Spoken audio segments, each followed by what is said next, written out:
Um, dois, três, valendo. Boa tarde, tudo bem? De novo, né? Boa tarde para quem é da tarde, o solzinho, vocês estão vendo aí a paisagem, né? Bom dia para quem é do dia, quem vai ver durante o dia, e boa noite para os que são da noite também. Michel, chegamos no capítulo 15, Michel. Ainda não é metade do caminho, amanhã é metade, né? Porque tem 31 capítulos. É isso aí. E muito aprendizado também. Assim, é engraçado que esse capítulo eu percebi muito o quanto é importante nós termos controle emocional. Sim. Né? É um ato de sabedoria, esse desenvolvimento da paz, desenvolvimento do entendimento, né? De como lidar com situações de estresse, situações, né,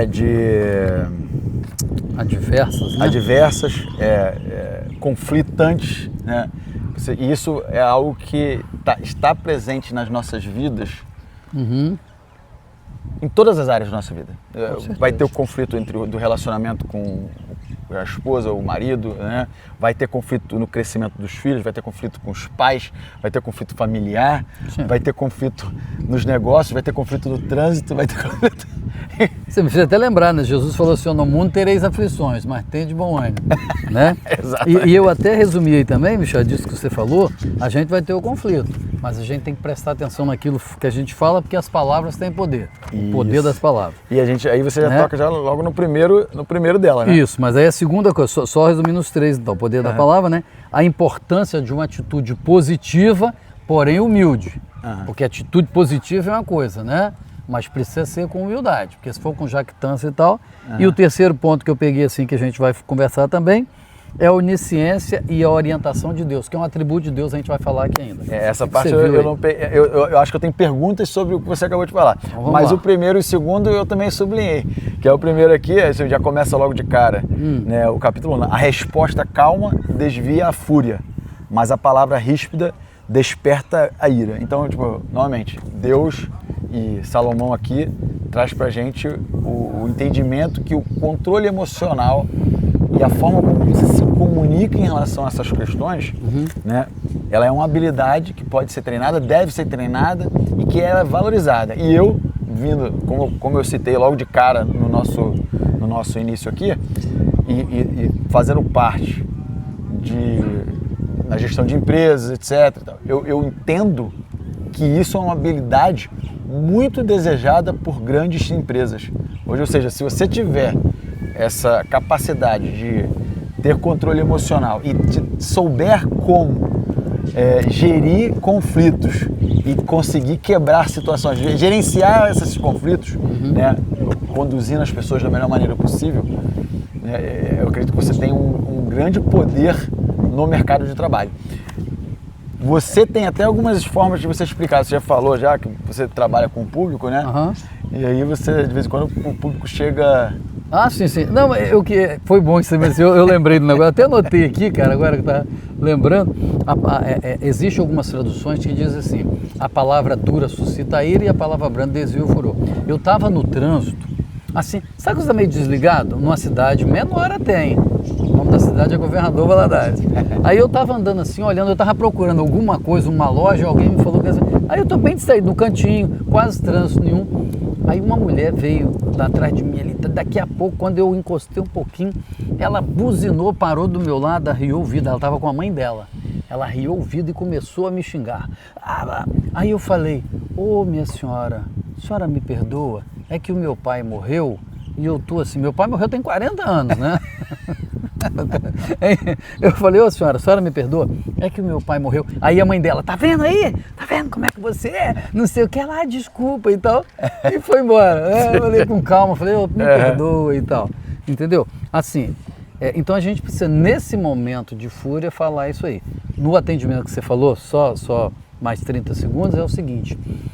A pessoa chega cheia de razão e falando alto. Primeira coisa que a gente faz quando uma pessoa está gritando é a gente baixar a nossa voz. É a primeira coisa, né, que você... Eu não tenho eu tenho que desenvolver essa habilidade. E a palavra branda, então você vem, diminui. Pois não, o que aconteceu? O que eu posso te ajudar? Como é que é? Disponibilidade, você tem que mostrar à pessoa qual é o interesse que você tem nela. Segue aí. Bom demais. E esse primeiro versículo fala muito disso, né? Que a resposta calma, ela desarma, né? Tranquila, né? Pelo menos eu percebi dessa maneira. Então, assim, olhando para o resto do capítulo, acredito que ele fala muito sobre isso. Que as palavras, exato, criam ambientes poderosos. Ou não, né? Ou não. Não, eu diria poderoso, ou pro bem, exato, ou pro mal. Prósperos, né? Ou conflitantes, isso, exato. Então, é isso. E aí, levando já assim, vamos dar um pulinho lá no final desse capítulo, porque tem coisas que eu quero bater na tecla para te fazer perguntas, mas tem coisas que eu quero trazer meu conhecimento. E acho que você citou sobre a humildade. Isso. E ali, o 33 fala bem disso. 33, né? O 33, o temor do Senhor ensina a sabedoria e a humildade antecede a honra. Então, e aí, o que eu li, a humildade precede o crescimento verdadeiro das pessoas. Sim. Né? Que a gente vê, eu mesmo já trouxe exemplos em outros vídeos que eu gravei falando sobre isso, né? Que quando eu estou tendo muito sucesso, eu acabo tendo muita soberba e isso me impede de ver as coisas da maneira certa. Tipo, eu assumo mais risco do que eu deveria, eu não tomo conselhos como eu deveria. Aqui fala muito sobre essa questão de você tomar conselhos, de você buscar o conselho. Então, quando você tem soberba, que você não está sendo humilde, você está impedindo o aprendizado e está se cegando a possíveis riscos que podem acontecer, porque você está autoconfiante, né? Então, é isso sim que eu acho que é um grande aprendizado desse capítulo. É você, mesmo no poder, mesmo em situações favoráveis, você sempre manter a humildade. Entender quem é que te colocou ali, né? Exatamente. E você falou isso aqui interessante, Michel. Jesus, ele disse assim, né? Ele falou, olha, se você chegar, se você chegar numa festa ou em algum lugar, senta lá atrás. Ele fala, senta lá, não senta no primeiro banco, não. Porque é bem melhor você estar lá atrás e alguém falar, ô Michel, vem pra cá, rapaz, pro primeiro lugar, entendeu? Do que alguém falar, ai Michel, dá licença aqui, mas esse lugar já tem alguém, entendeu? Isso é humildade, mesmo você sendo, você não fazer isso aí. Eu queria trazer à tona aqui, no seu comentário aí, o versículo 3, voltando lá no comecinho, que a gente vai e volta e vamos caminhando. Claro. Diz assim, olha, os olhos do Senhor estão em todo lugar, contemplando os maus e os bons. Eu só queria teologar um pouquinho nisso aqui. Esse versículo ele fala sobre os atributos de Deus. Os atributos de Deus são onisciência, onipresença e onipotência. Nós não vamos comentar todos, vamos falar só desse aqui que é a onisciência de Deus, né? Os olhos dele estão em todos os lugares. Ele sabe de tudo e ele é onipresente, também que ele pode estar em todos os lugares ao mesmo tempo. Isso aqui é muito importante a gente ter essa consciência, que independente de onde você estiver, o Senhor está te olhando, amigo. Sim. Como é que é? É uma grande filmagem, né? Tem um salmo que fala isso, né? Isso. Qual? 130. Não sei se é o 39 ou 139. Mas ele fala sobre isso, que você não precisa mentir para Deus, porque Deus já sabe o que aconteceu. Sim, com certeza. Então, entendeu? Traduzindo, então, não é isso não, tá? Não é palavra. É o que eu lembro. Nosso bate-papo entendeu? Então é importante a gente saber disso, que Deus ele tem os seus atributos, né? E dentro desse atributo ele sabe de tudo. E é uma coisa que eu percebi nesse capítulo, ele cita muito o Senhor. Ele está falando de Salomão, falando o Senhor isso, o Senhor aquilo. Né? Ele falou, aí tem o temor do Senhor. Isso, né? Deus, o Senhor né? derruba... Então vamos lá, assim, essa é uma... Por exemplo, é aquilo que eu falo, eu busco algum tipo de... Não é só olhar as palavras, que acaba que em algumas situações, até vou perguntar também, tem alguns versículos que eles se repetem. Com certeza, a gente está pegando só para não ficar, né? Aí por exemplo, aqui falou, o 8 e o 9, ele fala, o Senhor detesta o sacrifício dos ímpios. Sim. Mas a oração do justo o agrada. O Senhor detesta o caminho dos ímpios, mas ama quem busca a justiça. Por que ele detesta? Veja bem, aqui, por quê? O sacrifício do perverso é abominável ao Senhor. Você lembra que lá atrás a gente falou sobre isso? A Bíblia diz... Abraão, né? Caim, isso, a Bíblia diz lá que quando Caim oferece o sacrifício, a Bíblia diz que o Senhor rejeitou Caim e a sua oferta, ou seja, Deus não rejeitou a oferta. Deus rejeita você, porque quem rejeita Deus é rejeitado.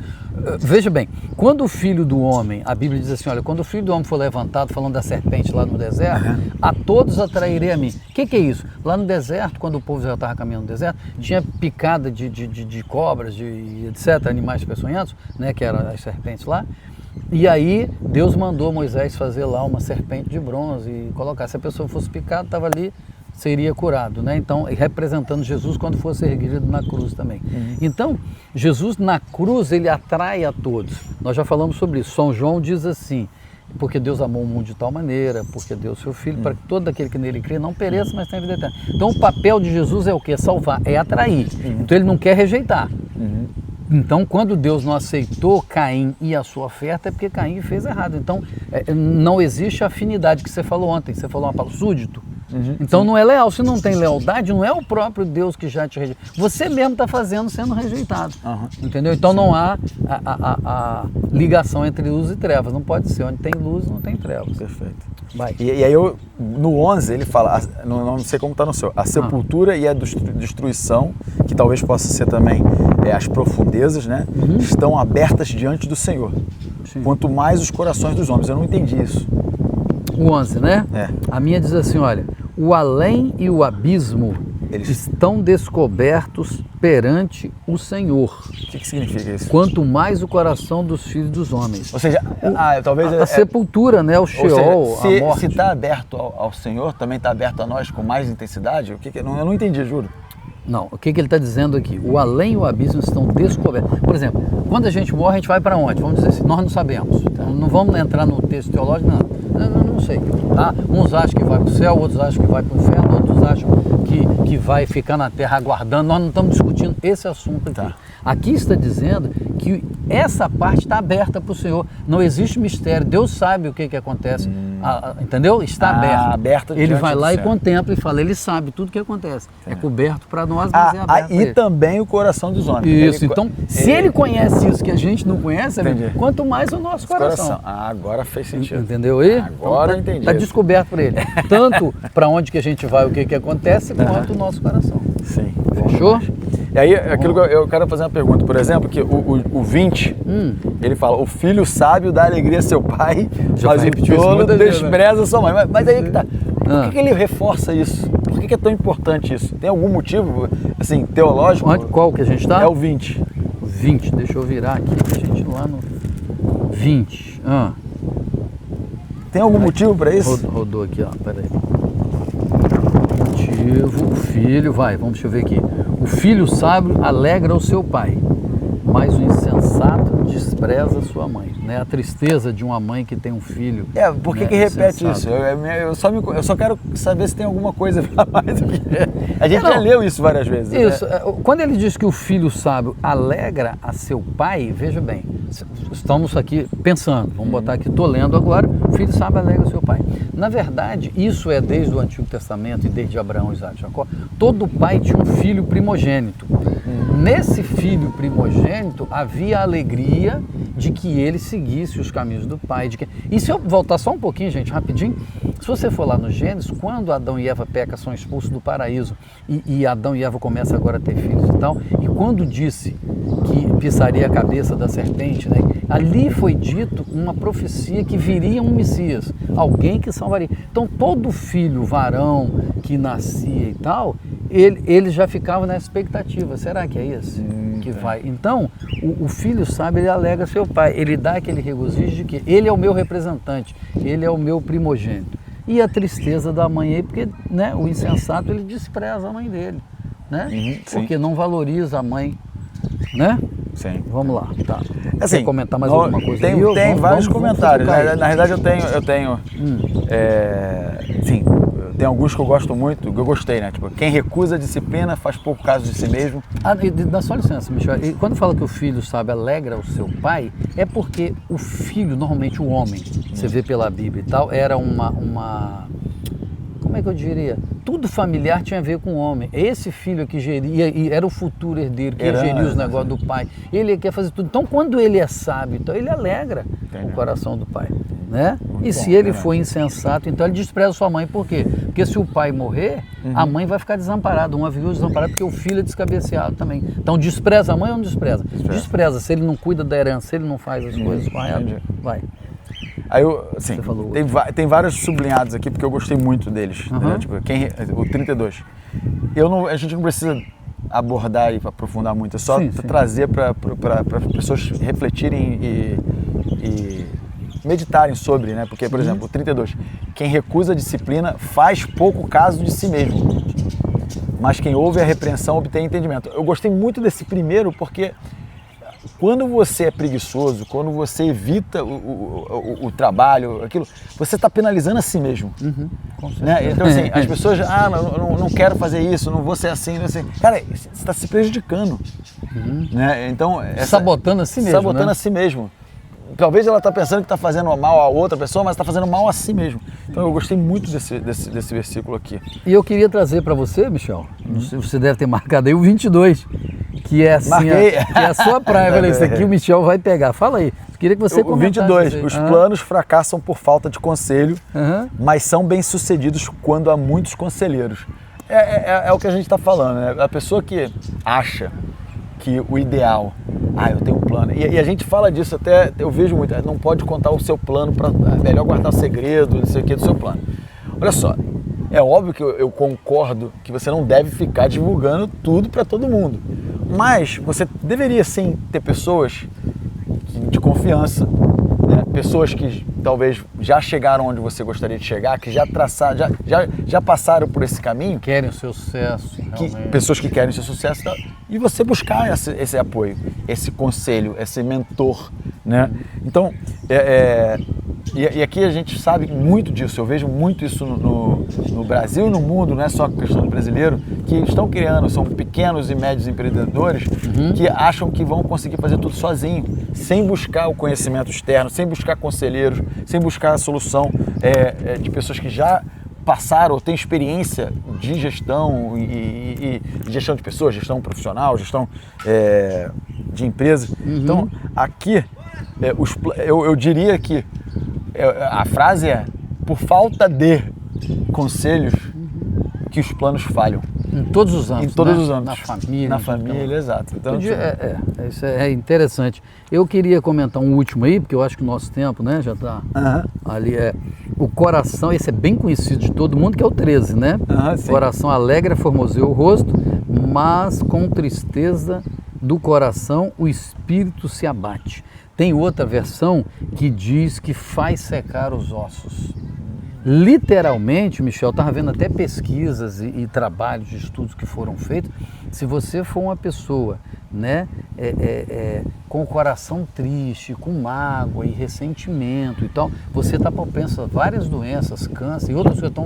Né, a ciência está explicando isso aí. Se você for melancólico, triste, né, não no sentido de personalidade, mas no sentido de você viver ele sempre na tristeza e etc., você está propenso a várias doenças. Sim. Segue aí. E aí, para terminar, porque foi muito bom esse capítulo, eu gostei muito, tem muita coisa sublinhada, muita coisa. Eu gostei muito do 16, que é melhor ter pouco com o temor do Senhor do que grande riqueza com inquietação. E como eu li isso de forma prática, porque eu já senti isso, né?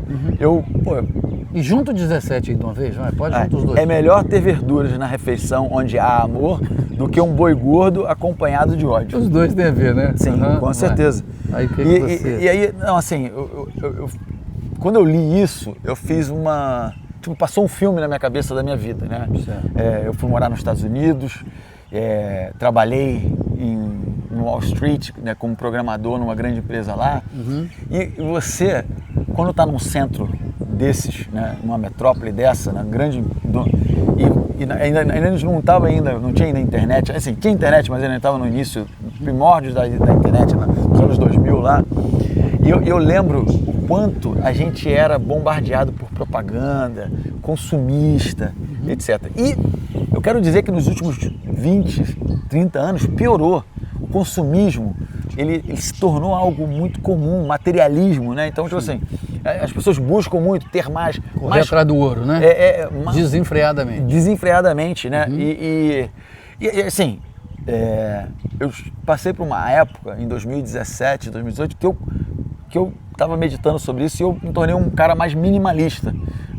Hoje eu me considero um essencialista. Até quero indicar um livro chamado Essencialismo. Muito bom esse livro, né, que fala muito sobre como você se organizar na vida pessoal, profissional, questão de tempo, relacionamentos, etc., empresas. Eu gosto muito desse livro, tá? Então é a indicação. Mas o que eu quero falar é que, nesse caso aqui, eu me tornei uma pessoa essencialista, né? Tipo, eu tenho poucas coisas, poucas roupas, tudo com muita qualidade. Sim. Porque é para durar, etc.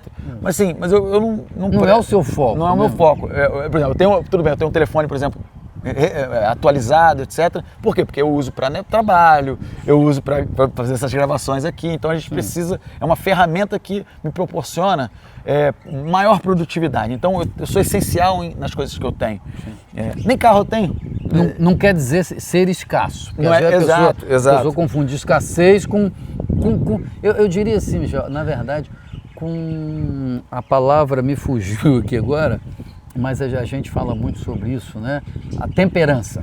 Temperança em tudo, também na maneira de ser, sim, né? Exato. E do que usar. Exato. E aí eu gostei muito porque eu gosto desse versículo aqui, porque ele fala sobre que a paz interior ela vale mais do que a abundância externa, materialista, no meu ponto de vista, né? E eu acredito que quando você tem menos coisas, se torna mais fácil até de você organizar mentalmente, se organizar na vida, escolher melhores roupas, ter melhores decisões. Acho que no geral isso ajuda muita gente na vida, né? Tipo, ajuda a gente a fazer mais escolhas prudentes, reduz o estresse.